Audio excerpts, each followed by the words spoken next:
Today is November 16th, 2019. I'm the Mocking Jace, and with me we have a returning guest, Trend Killer Chris, who's filling in for my usual co-host, Psychos Crast. And as our guest this week, we've got RaptorJesus Gaming with us this week. And so you stream over on Facebook. How long have you been streaming, man? Right. So, hi, my name's Matthew. I've been going by RaptorJesus for a little bit. Been a computer enthusiast for a while. I did start on Twitch initially. Nothing bad to say about Twitch, but just had better luck with Facebook. Been doing it for almost exactly a year come January. Been a year now. What's been like your favorite and least favorite parts of being on Facebook? Well, my most favorite thing is definitely being able to stream to communities. I like being able to connect the relevant content to the relevant communities that they want to see the content. Like, you don't have to be worrying about subjecting yourself to people who don't want to see the game. If it's like say I'm playing Overwatch, there's an Overwatch community, you can share it to them. So that part's pretty cool. Believe it or not, the worst part though is just other streamers. I get a lot of pushback, like, why are you on Facebook? Why aren't you on Mixer? Why aren't you on these other more solidified platforms? And just community. And I've actually made more money on Facebook, and there has been some changes in international policy with streaming and stuff, and Facebook was a little bit ahead of some of that stuff. I don't know if you guys have heard about what's going on with YouTube. You have to address your audience if it's for children or if it's for adults, and now you're capping your audience, cutting it, dissecting it. So yeah, but that's a little bit about me. I'm working on a computer science degree and just been a PC extraordinaire for a bit. So yeah, what's up? Thanks for having me. Like doing these talks, and hopefully I could do some more with you guys. Right on, man. Yeah, I totally know what you mean. Because even though Psychos Crast and I are mainly on Facebook for our streaming, we still have guests and friends from all the other platforms, and I know exactly what you mean. I don't know how often I hear that. Or wait, Facebook, you can stream there? They're like, what's Facebook.gg? What is this? Is that a thing? Like almost every Overwatch match I get into, if I plug my channel, they're like, what is this? Like, are you a baby boomer? Are you what is all this? Yeah. Yeah, you hear it a lot. All right. Well, with that, I think we will jump right into our news this week. We got quite a bit to talk about. The first thing we'll bring up has probably been the most recent. Was just happening. 2K's social media accounts have been hacked. They've posted some not so great stuff over on all their social media accounts. Certain things we won't necessarily repeat. But yeah, some of them haven't been too great. Have you guys looked into this too much, seen much of this? I mean, I seen it last night, especially with the wrestling pages. They switched the WWE logo to the AEW logo. They put up Chris Benoit's picture, which is a very no thing you're not supposed to talk about. Racist terms and all that good stuff. I was kind of just following it last night, kind of laughing, going, oh boy, somebody's going to get fired over that one. So. Oh yeah, well, PR is a very sensitive thing nowadays, and you definitely see why they messed up on that stuff. So as far as I know, it was the Borderlands account. It was the NBA one, right? Were there any other ones? Yeah, the WWE 2K accounts. Yeah. So that's a big corporation. I'm sure they're a little pedoed about it. So yeah, it's I feel like this has got to be the worst nightmare PR nightmare for for 2K. It's part of me is laughing, but part of me also, just kind of feels bad for them. That's a rough spot to get out of. Yeah. Yeah, I feel the same way. I'm going, but kind of laughing in the inside too, going, oh boy. I mean, yeah, it's kind of one of those things where you're like, oh, that sucks, man. But should have hid your password better. Yeah. Yeah. So, anyways, that just happened recently. It was released last night and this morning that I wanted to bring it up. Classic troll, though. It's for sure. Want to understand what the internet is. It's a prime example. I mean, WWE is going to be pissed just because they're kind of in direct competition with AEW, and you got AEW's logo all plastered over 2K WWE sites, and yeah, that's not good. Yeah. Yeah, we'll move on to our next bit of news. There wasn't tons to talk about there, but just want to bring it up. It was kind of good for a laugh. Yeah.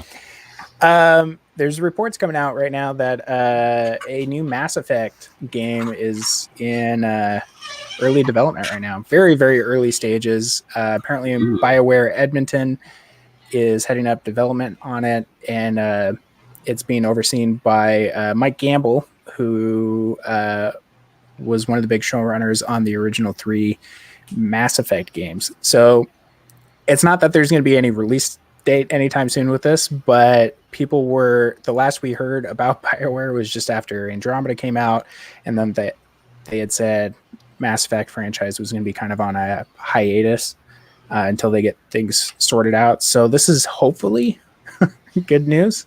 Yeah, I mean, from a company perspective, they gained like 3 or 4 patents off of Andromeda. They tried to copy those over into Anthem, and they failed horribly at it. And now they killed off Shepard, which is like one of the main protagonists, and like even that franchise is like they're gonna have to kind of piece that whole story back together and make it fun again, because they almost pretty much closed it out in 3, and then in Andromeda they had closed it out again. So I'm really interested to see how they're gonna kind of like reopen it, I guess, or if it's gonna be just completely different people, which might be the case.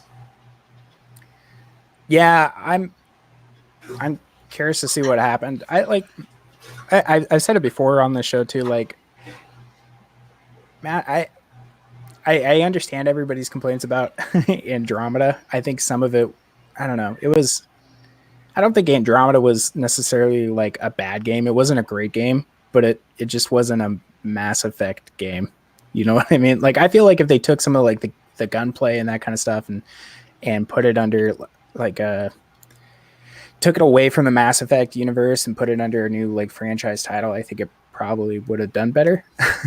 But there's so much, it's kind of one of those fanboy things. Like, there's so much love for Mass Effect that you can't mess up even slightly, let alone to that degree. Oh, definitely. But it also stands up to like the time test. Like, you could load that game up, max quality settings, and it'll stand up, and it's still fun. Like most games nowadays are like polished, partial games, and it's just like most of them don't stand up. But yeah, definitely like even arguably the second Mass Effect is better than the third, and it's larger file size wise and a little bit better in my opinion too. Yeah, it'll be interesting to see what they do with this. Like, originally, I kind of liked the whole idea when they announced Andromeda. I was thinking, oh, okay, we're going to a whole nother thing away from like, I love the Shepard story. I love that whole trilogy, but it's good to explore some of the other stuff. And I was thinking, okay, they're moving away from that whole nother galaxy. Then they did it with the Johnny Cash song. I forget which one it was for the trailer when they announced it. And I got kind of excited because I'm like, oh, space and Westerns, they just go hand in hand. And we were all a little disappointed in the end.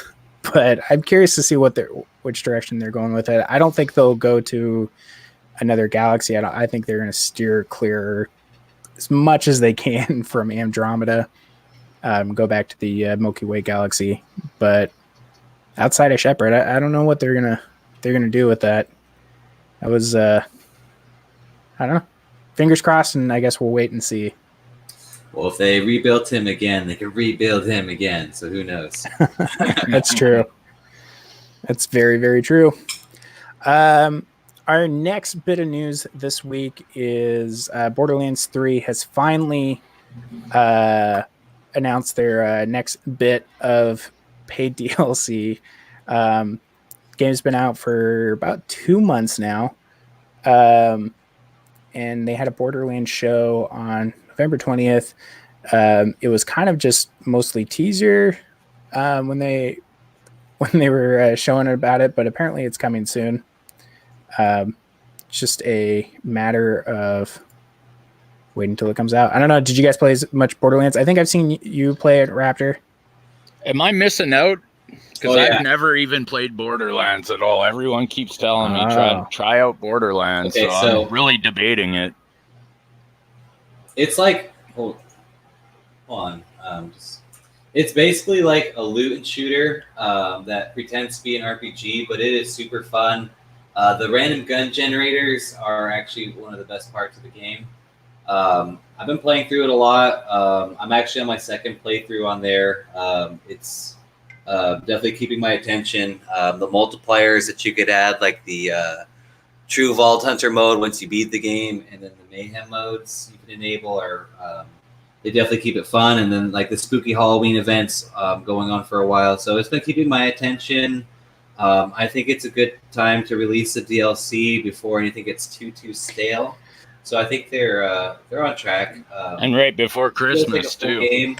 I think coming in, like Just if you've never played any of the other Borderlands games, I think going right into 3, I think you will have a fun time. Some of the people who have played the previous title, the longtime fans of the franchise, have been a little disappointed with 3. Not because it's bad or anything, but it's just mostly the same as playing 2, Borderlands 2. It's nothing like crazy brand new. It's still fun, but it's nothing like really adding on from the previous entry. But yeah, man, it's Borderlands is mayhem. Like it's the best word for it. It's just I think once it goes on sale, I'm gonna pick it up for sure. It looks really cool. Yeah, I think it's a game that pretty much it's one of those few games out there. I think pretty much anybody will have fun playing with it, as long as you're playing with friends. Like it's definitely it's definitely a game to play with other people. Like even if you're playing with people online, it still has kind of like a couch co-op feel to it, you know? Yeah, if you like loot shooters, then I would definitely recommend trying it out at least, or at least picking up like the second one or like one of the like handsome. Yeah, on the cheap. All the guns are randomly generated, and there's billions. I mean, I have Borderlands 2 for PlayStation 3 still in the wrapper. I haven't even. Yeah, dude, my kids are playing through that right now. They're like asking me to help them with Handsome Jack. So that's been in the wrapper for 8 years now? Yeah, almost 9. Quite a few games like that. Hang on to it for another 30, and then maybe you'll be able to sell it. Who knows? Who knows what'll happen with that? Yeah, so exciting stuff for Borderlands 3. Our next bit of news, Minecraft Dungeons finally has a solid release date on it. Everybody's been kind of waiting for this to come out. Minecraft, of course, being the giant moneymaker from Mojang for Microsoft. Microsoft, yeah. Yeah, it's I don't know how many iterations they've sold out of Minecraft just everywhere. You know, phones, PC, all the consoles. It's everywhere. So they've been on Minecraft Dungeons for a while. We finally got I believe it came out the Minecraft Earth. It either came out or it's coming out here soon, which is their AR version. And now they're going to be doing Minecraft Dungeons, which is a dungeon crawler similar to kind of like Diablo. It's going to be top down, that isometric view. I don't know. Like I'm not a big Minecraft player, but when they showed off the Minecraft Dungeons at E3, I was actually kind of excited for it. Actually looked pretty entertaining to me. I don't know about you guys. I mean, I haven't even played Minecraft. I've watched a few different videos of some of the cool stuff you can do. Yeah, I've never played it. Kind of, I don't know if it was free, I'd probably try it out. But It's I don't play it often. Usually, the only time I do it is when I'm very much less than sober. Well, I enjoy watching people play it. Like my kids like to throw it on YouTube, and I like watching certain streamers do just like ridiculous stuff and build like this crazy stuff and just like make like a bunch of like blowing up like grenades and stuff and just doing all this radical stuff. But so it's just like a completely builder game. You can build whatever, like Legos. They have there's like a survival element to it, or you can just hop right into the creative mode. So you can go around and like actually like craft and mine and like, you know, sustain yourself like you would in a survival game. But they also have a creative mode too that you can just jump in and essentially play Legos. I think the most alluring thing, and they're definitely hitting it right on the head with doing the whole mobile platform operations. This game could run on a potato. Like you could like be all fancy and have like your ray tracing and like play like these in 4K, or you could just run it on like your mom's 10-year-old computer, and you could still have fun and play with your friends. So like that part was cool. My cousin like kind of turned me on to the idea like from that sense. It's like we could play it together, and it's like it runs on anything. So I'm like, it's cool to see them branch out and kind of scale out, and we'll see like also what they do with their the Project Scarlet and like the cross-platforming stuff that Microsoft's been working on. So I'm sure we'll see more like devices that can support it. We'll probably see people playing Minecraft on their smartwatch. We'll see. Yeah, it'll be interesting. So what's this purely Diablo-esque smash and loot kind of approach to this Minecraft Dungeons? What does that mean? So I'm guessing they're gonna. We don't know. I mean, all the details about it, but it looks like it's gonna be kind of taking away the actual mining and building part of it more so, and then just focus on killing enemies and that kind of stuff. Which that's kind of been the appeal of Minecraft, and I think why it's done so well is because even though it's a very, very simple game, there's something in it that appeals to everyone. Some people just like focusing on building. Some people like, you know, digging deep into the earth and killing these nightmarish creatures. So there's all sorts of stuff you could do in there. You could build like a functioning like circuit, like a computer basically. Yeah.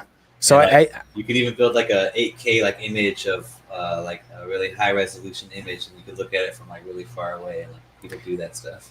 Yeah. Wow. So I think that's what they're going with Dungeons. I think people are.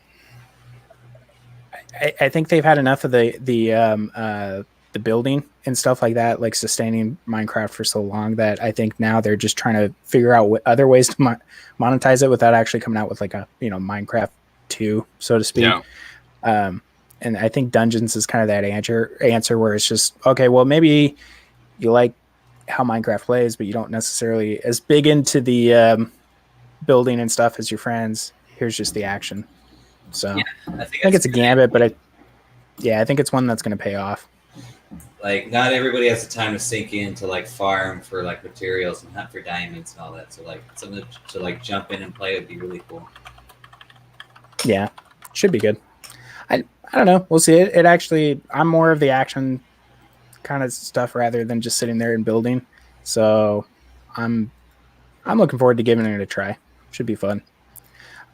Speaking of survival games, though, Obsidian has announced their next game that's going to be coming out. For those of you who are unfamiliar, Obsidian is they're the studio behind Pillars of the Earth, Fallout New Vegas, and most recently, The Outer Worlds. Their next game is going to be a survival game where you are literally the size of an ant running around outdoors among the leaves and the trees and all that good stuff. It's going to be called Grounded, and I am kind of excited. It's going to be the first game they're going to be developing since Microsoft bought out Obsidian. So it'll be interesting to see how that changes the scale of the game and all that. Now that they've got Microsoft's money in their pockets. I think that might be a good thing for them, though. They've been like the small little mighty publisher for a while. they're actually responsible for Star Wars: Knights of the Old Republic, and they got Game of the Year all the way back in 2003, and it was like a culture phenomenon. Like they realized like maybe we should take a step back from all these shooters and like develop some actual like role playing and some rich story content. And, like it actually did kind of change like developers' perspectives for a brief time. Yeah, they have been one of my favorite studios for I don't know, my whole life basically. And so I'm excited every time I hear a game coming out from them. I'm always excited to get out. I don't think I was trying to think back on this, and I can't really think of a title that they've released that's been like truly bad. They have a pretty good track record when it comes to games. So this going as a survival game the size of an ant, like Honey, I Shrunk the Kids sort of thing. Like, Sounds cool. yeah, I'm down, and I'm not normally into survival games. Well, it felt like Obsidian did a good job on like the first Planet on Outer Worlds. It's like one of their newer like kind of like demo projects, and it feels like the rest of it's kind of rushed. It doesn't really have the same sort of like playthrough appeal like to replay it like a Fallout did for me personally. But I mean, it's still replay it. But hopefully that's not what all they have to show. And like I said, hopefully they like we're really demoing that first planet and kind of like we're a little short or spread a little thinner on those other planets, because that's another consensus from some of the communities I'm involved with the Outer Worlds. That's also Obsidian. I've personally loved everything with Outer Worlds, because me personally, I feel like I don't know, like I used to be really, really big into RPGs, and anymore I just don't have quite the same amount of time for them anymore. Like some people get really like, if it was like 10 years ago and I heard there's, going to be another, like RPG from them, and they're like, it's 400 hours, you can do whatever you want. And I'd be like, yeah, now it's kind of like, oh my God, 400 hours. I don't have that much time to play that big of an RPG. Right. And that's why I loved Outer Worlds, because I think it's like you do everything in it. It's like 30 hours total. It's like perfect size for me. I can play just a little bit here and there, and I don't feel like I'm missing out too much.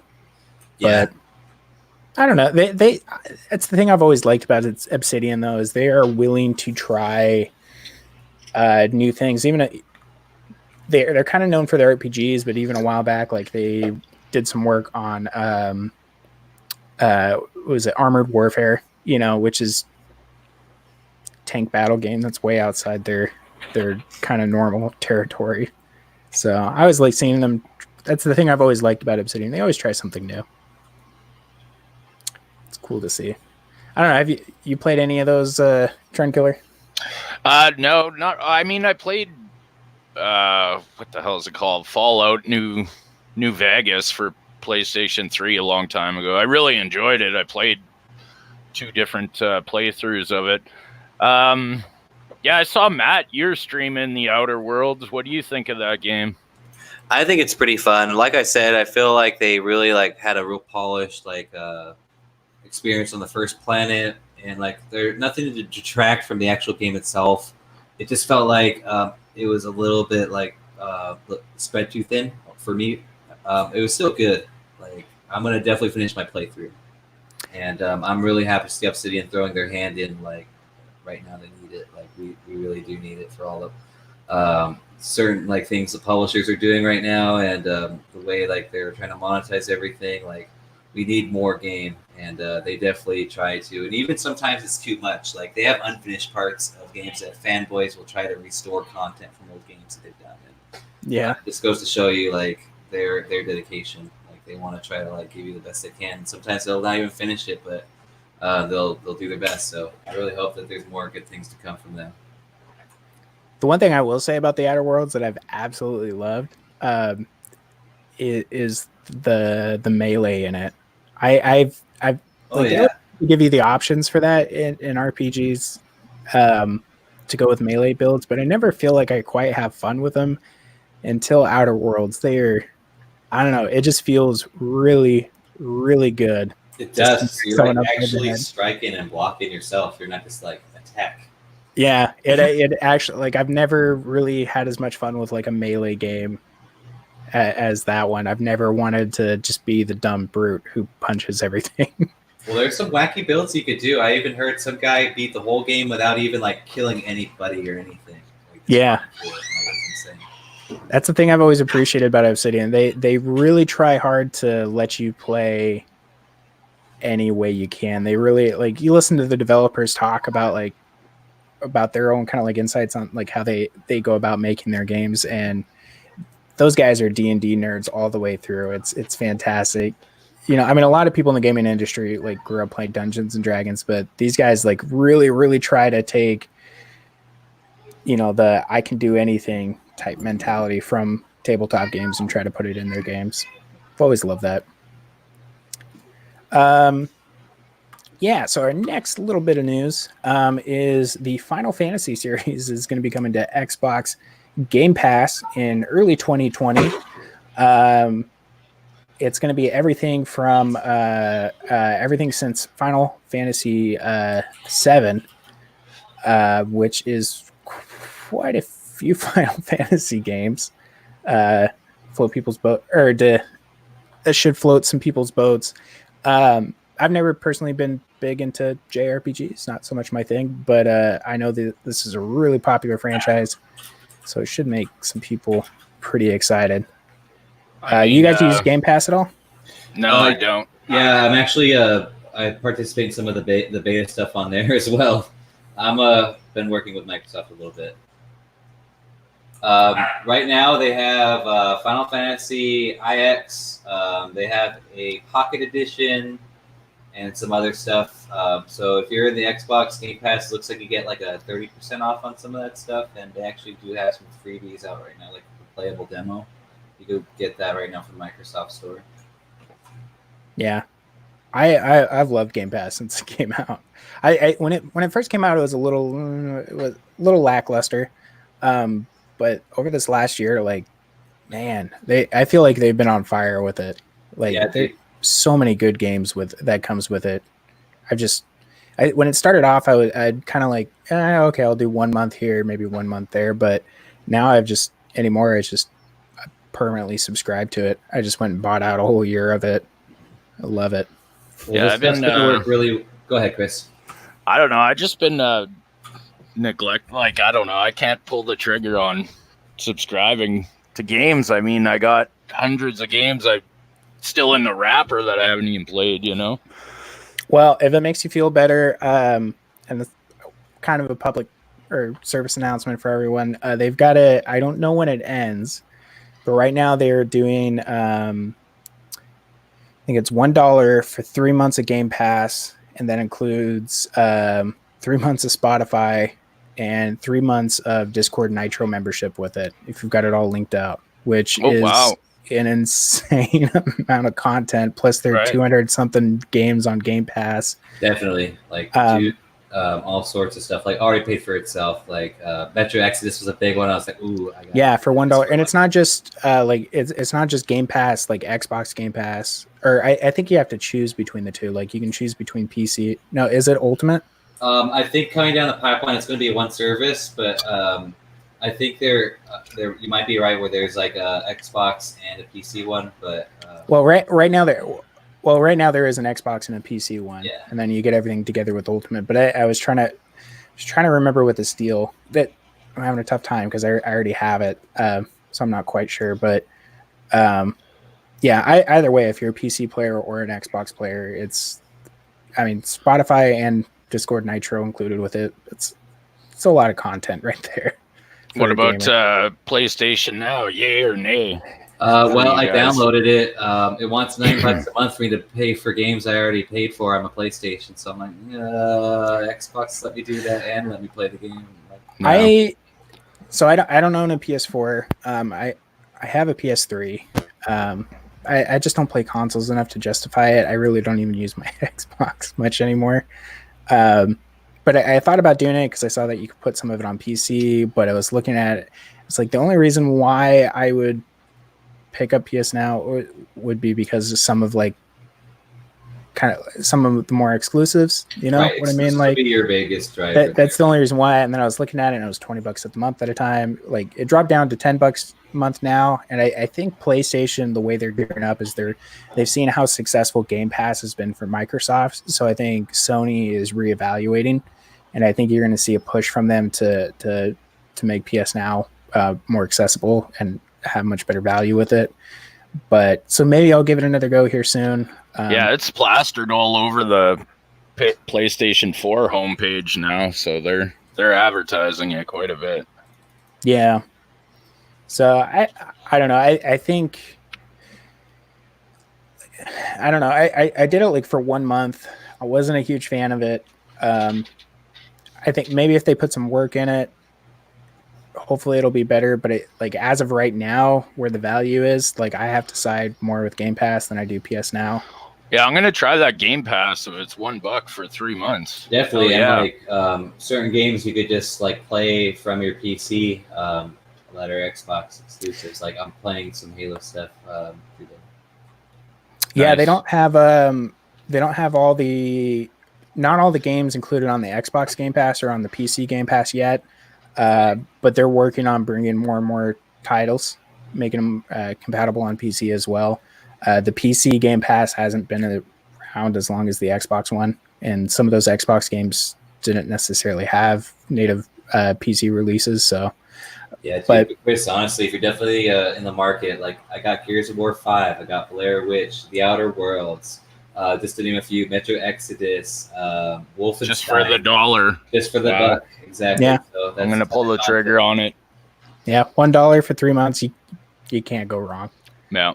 Yeah, and then after that, even if you, I think it's It's like $4 after or something.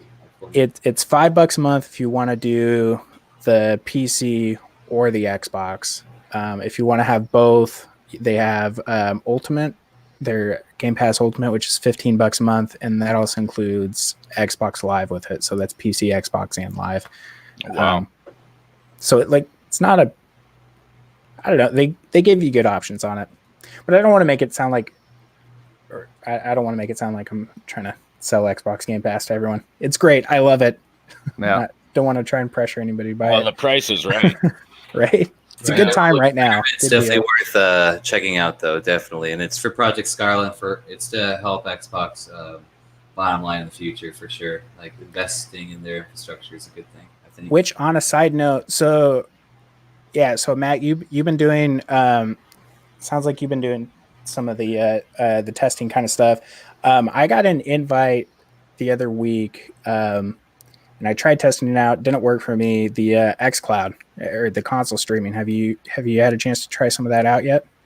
Well, right now I'm just working on the Halo Master Chief Collection Flight, where they're just trying to port all that stuff over to like the modern gaming engines, DirectX Mhm. 12. Not really working on the cloud-based stuff. More like the hardware stuff. Like, is it compatible? Can it run in 4K? Can it stream and run in 4K? Sort of stuff.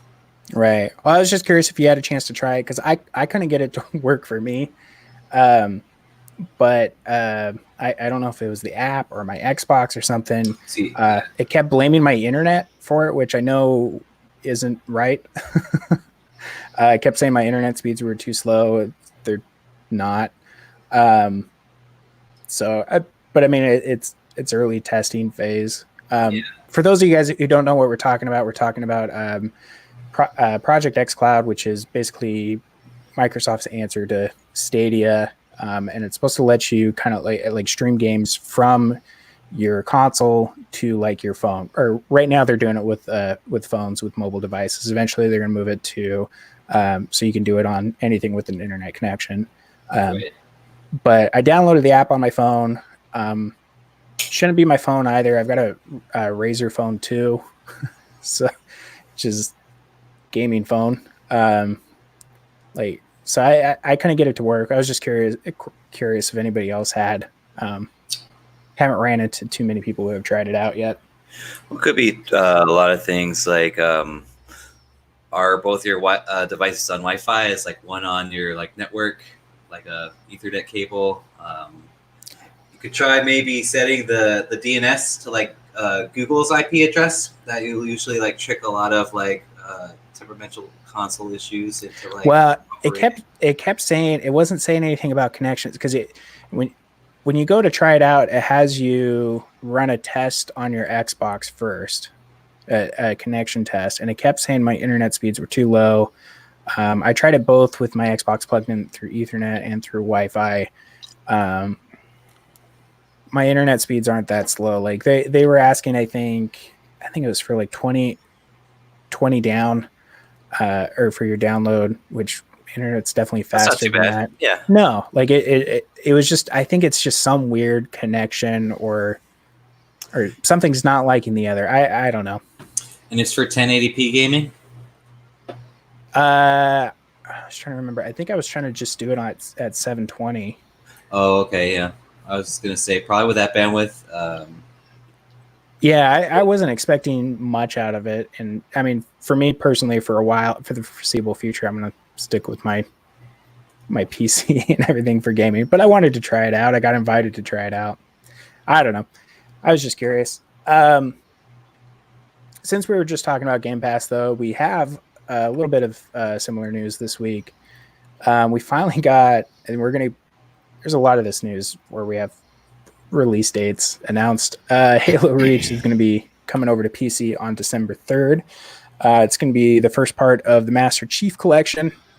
And the reason I say it's related to Game Pass is because if you have Game Pass, Master Chief Collection is going to be included on that. So we don't have too long until Reach is finally playable on PC.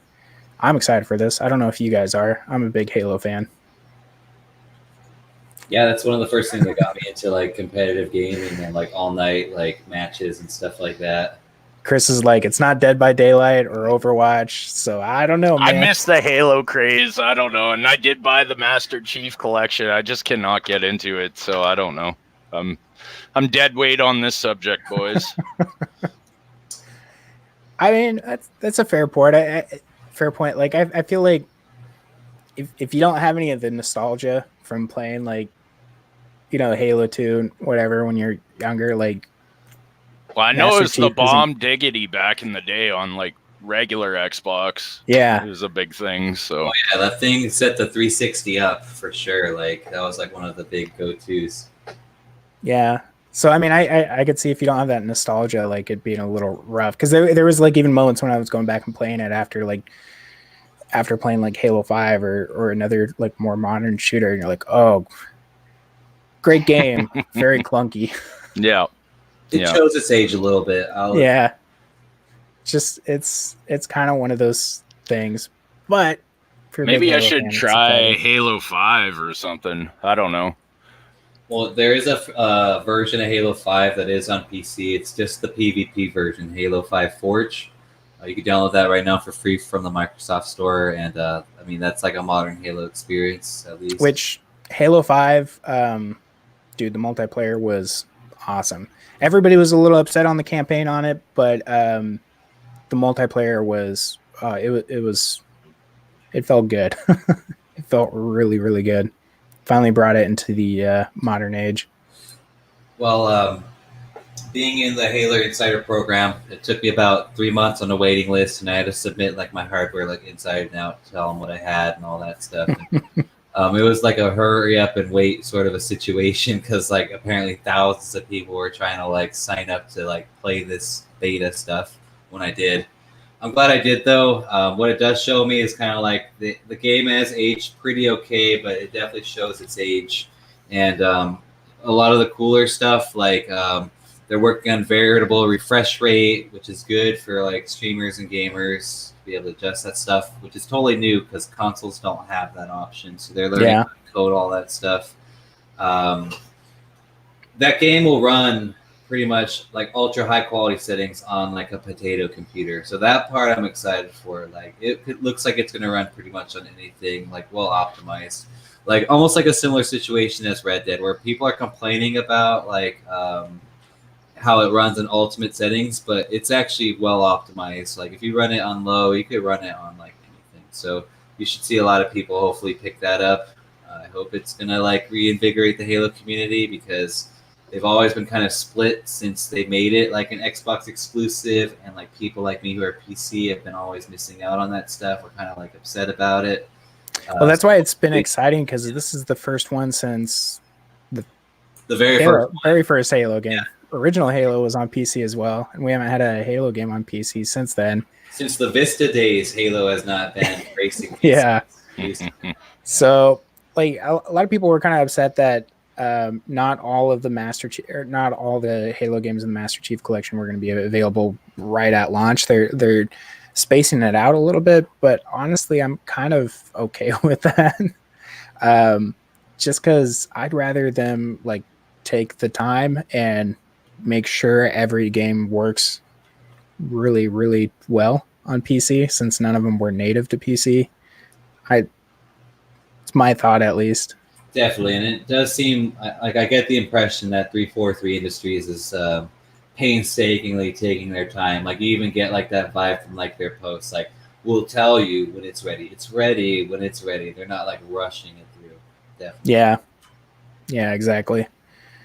So I don't know. I'm excited. December 3rd, not too far away for everybody. And if you pick up the Game Pass, like we were talking about, that $1 for 3 months, you'll be able to play Halo Reach when it comes out. Master Chief Collection is included in that. On to our next bit of news, which is almost more rumors than news. We've got rumors going around the NVIDIA RTX 3080 graphics cards should be coming out in end of spring 2020. Seems like we just got the 20 series. Yeah, definitely a little pissed off about being a 20. First off, being a 20 Ti owner, I'm a little bit disappointed that they're going to be offering like the 20 series at an extreme discount, almost half of what I paid for. So, I mean, it's good that people are going to be able to get this thing on the cheap now, but like people like me who like fronted the money out front when it was brand new technology are a little salty. And they were spendy too. They were more expensive than the previous NVIDIA graphics Founders cards. editions were more expensive than like the name brand like MSI or like the Strix for whatever when they first came out, because they're especially like binned. Like they basically took the best parts for their founders editions and gave everybody else the rest. Like good luck Zotac, good luck everybody else. So like it was really a pretty penny like when it first came out, and like they try to offset it by giving you some free games. It still hurts, man. Like I'm still a little upset about that. Yeah, not to rub it in, but I was kind of glad I didn't get the 20 series. Like this last PC I put together, I was debating, or it was like right as the 20 series was coming out, and I was debating whether to go with the 20 series or the tried and true, and I ended up going with the 1080 Ti Founders. Yeah, well, and I'm kind of glad I did. Yeah, dude, the 1080 Ti was a phenomenon, an anomaly they did not account for. They did not expect it to do so well and hang on for as long as it has, and it's definitely a very viable card. My friend had one before I had my 2080 Ti, and that thing definitely kicks butt in 4K, 8K, 144. So it even runs it's still great, man. Yeah. Like I mean I play everything in 1080, so it's not. Oh yeah, then you're comfortable. Too demanding. I just do it because it's easy with streaming and all that. But yeah, I mean, like even the highly demanding games, like my GPU usage usually doesn't go above like 30-40% with everything on Ultra. Like I don't like that's high for my graphics card. The 1080 Ti is like a 1080p killer still to this day. Like, I just hopped on Battlefield 5 this morning because I wanted to for a match. I wanted to test out because they've added a whole bunch of stuff. But running everything on that on Ultra, I was sitting at I think 8% on my GPU usage. So it's a great card. Yeah, I've been really happy with it. Yeah, I feel like this is kind of like salt in the wound for the people who bought in on the 20 series. I mean, usually should be excited for new hardware. But Well, I still have a plan though. If you're interested to hear it, since I am a bit of a scientist, what I initially did with my 1080, I overvolted it by actually putting a liquid metal shunt mod, so it pulls more power, and it's also under liquid, so it's liquid cooled, so it removes the thermal limit. I might do something the same to my 2080 Ti by doing some sort of overvolting and then liquid cooling, taking it apart.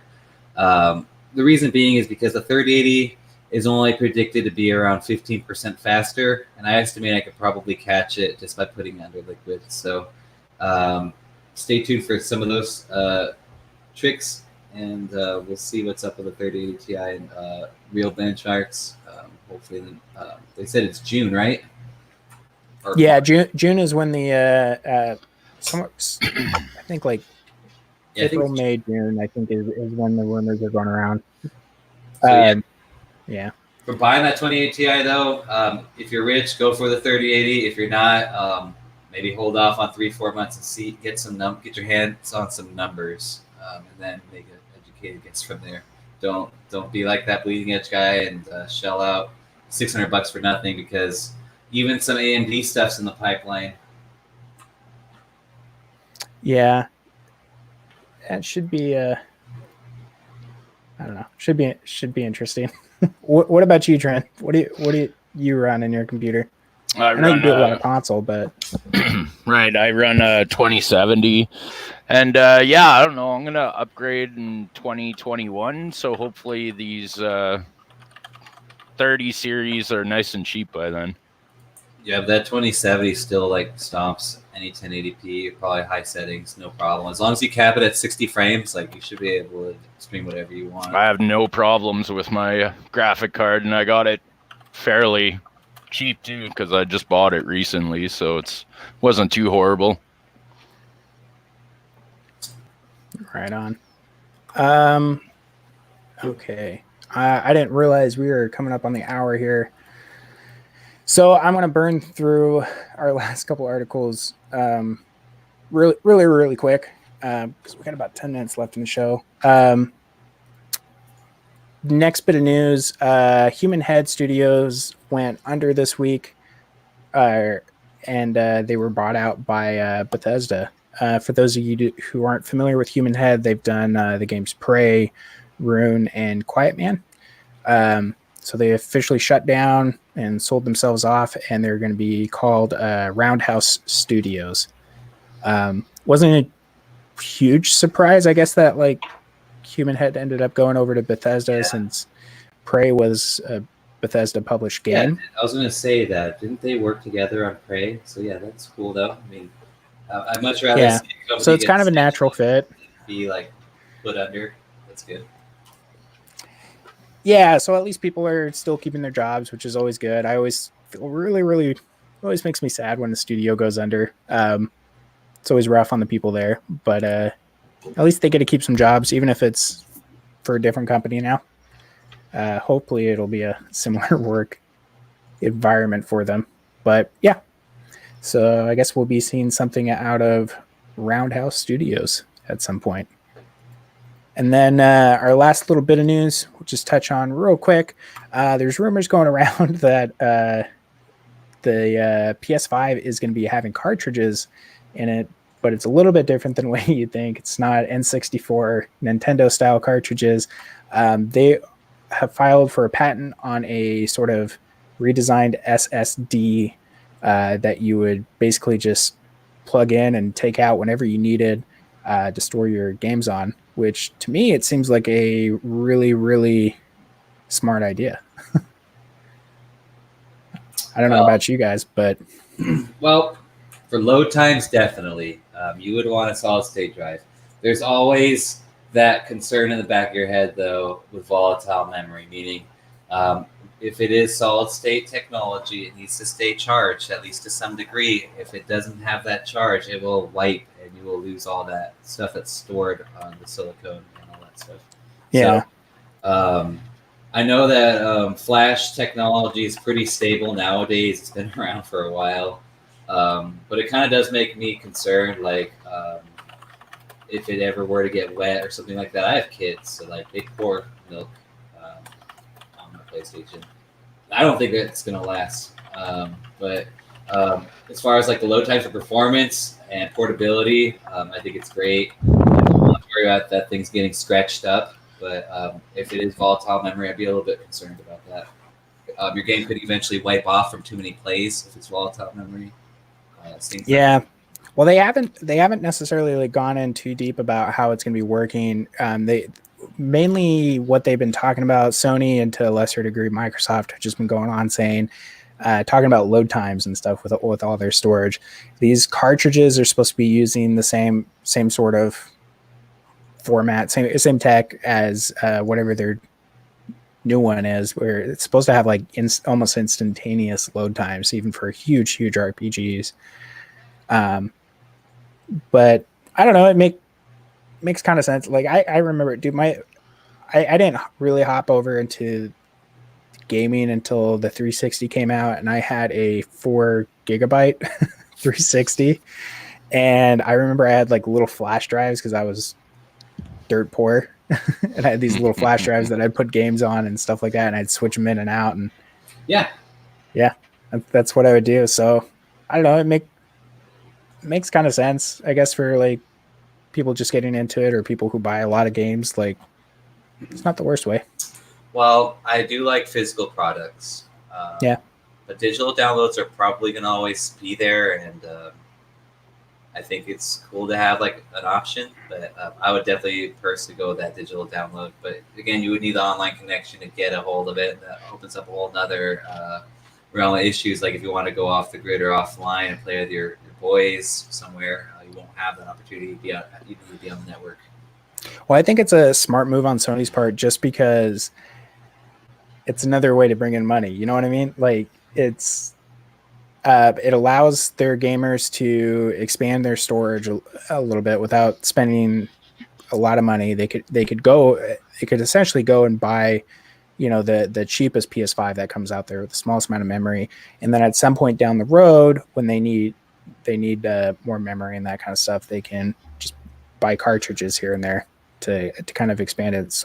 So I feel like it seems like it gives people a little bit more option, a few more options, which I like, and it makes them more money, I guess. So I think it's a good idea. Laserdisc and Blu-ray, if I'm not mistaken. So seeing them go away from their own technology is probably a good thing.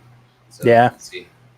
I know that they have a bunch of new patents for like the controllers and secret stuff, like a bunch of secret sauce this time around. They're playing it real close to their chest this time around. So I think both consoles are going to be pretty competitive and pretty interesting in their own unique way.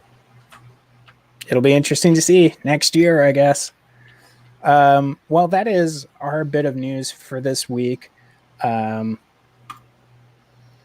don't know. There was a lot that was going on. We'll have to see what's going on next week. But we'll go into our next little segment, which are the games coming out real quick. They're going to be coming out this week. There's not as many this week as in previous weeks. This week, we've got Shenmue 3 coming out on PS4 and PC on November 19th. Civilization 6 is finally coming over to the PS4 and Xbox One on the 22nd. And Sniper Ghost Warrior Contracts is coming to PS4, Xbox One, and PC on the 22nd as well. Not as many games this week, but it's going to pick up again next month. And then that brings us to our last segment of the episode, which is going to be our rapid fire questions time. This is where we ask our guest questions as fast as we can. He has to answer as fast as he can. You can't answer anything wrong. Otherwise, I got to keep one of your cool monitors there. Are you ready, sir? Okay, I'll do my best. All right, here we go. If you were guaranteed the correct answer to one question, what question would you ask? What happens after we die? What is the weirdest food you've ever eaten? I've eaten a live octopus. Ugh. Your favorite three-worded sentence? S my D. Gotta keep this classy. How would you spend a week without the internet? My offline Steam library, of course. What's the worst topping to put on ice cream? Wasabi. If an animal was made the size of Godzilla, which animal would be the scariest? Probably a squid because I have a phobia of giant squids already. That'd be like Cthulhu level stuff. Who is the most annoying celebrity? I guess Aaron Carter right now, dude. Have you seen that guy? Oh my god, definitely worth a Google. What's a smell that makes you happy? My medicine, good old cannabis sativa, cannabis indica. 2 + 2 + 4 - 2 equals 6. I'm having a stroke here. burgers or tacos? Tacos. And Pepsi or Coke? Pepsi. All right, man. You did pretty well. Did pretty solid there. How would you score him, Trend Killer? 10 out of 10. There you go. 10 out of 10. All right. All right. Well, that about wraps up our show for this week. Yeah. So, you guys have anything you want to plug? Anything you're working on? Anything you want to talk about? Want people to come check out? Tonight, 8:00, 1 hour from now, I am hosting a wrestling show, TKWA, featuring game streamers, and yours truly, the Mockingjay, will be in that tournament. And let me tell you, he did an epic promo, so it's worth going check out. Check out TKWA on Facebook. We're going to go live with our first show in about an hour. I'm pretty excited for that. All right. I'll definitely be watching, guys. That pretty much does it for me. I'll probably hop on some Borderlands 3, play on that really crazy True Vault Hunter mode. But I really enjoyed being on the show with you guys. I've known Trend Killer Chris for a while. I've been observing and enjoying your content as well, Mockingjay, and hopefully we can continue to collaborate and create more content. But real quick, I'm going to hop off on my stream. I'm going to keep going with them, though. If you appreciate the content, consider like, follow, and share. But I'm going to drop my stream and keep going with them. Peace out, guys. So, yeah, I just want to say, too, also, you two guys, I am grateful to know you. You helped me out with my streaming immensely. Mockingjay with a few little tricks and tips, and RaptorJesus with the technical aspects of kind of getting the best out of my graphics card. So I'm very grateful for both of you guys, and hell yeah. Awesome. Yeah, so for any of you listeners, make sure to go check out RaptorJesus Gaming, Trend Killer Syndicate. These guys are awesome. And I'm Jace. I go by the Mockingjay stream. You can find me everywhere. If you guys have any questions or comments, or if you have any suggestions on a streamer that you would like to see as a guest on the show, make sure to leave us a comment or send me a private message on our Facebook page or Twitter, or you can always reach out to us at justfaceitpodcast@gmail.com. But that's going to be it for us this week. Make sure you guys go check out Trend Killer's. He's distracting me now. Make sure you go check out his wrestling show tonight. TKWA. We'll post a link in the comments of Facebook for his page. You guys can go check that out in 1 hour. But that's gonna be it for us. We'll see you guys later. Bye. Bye, guys.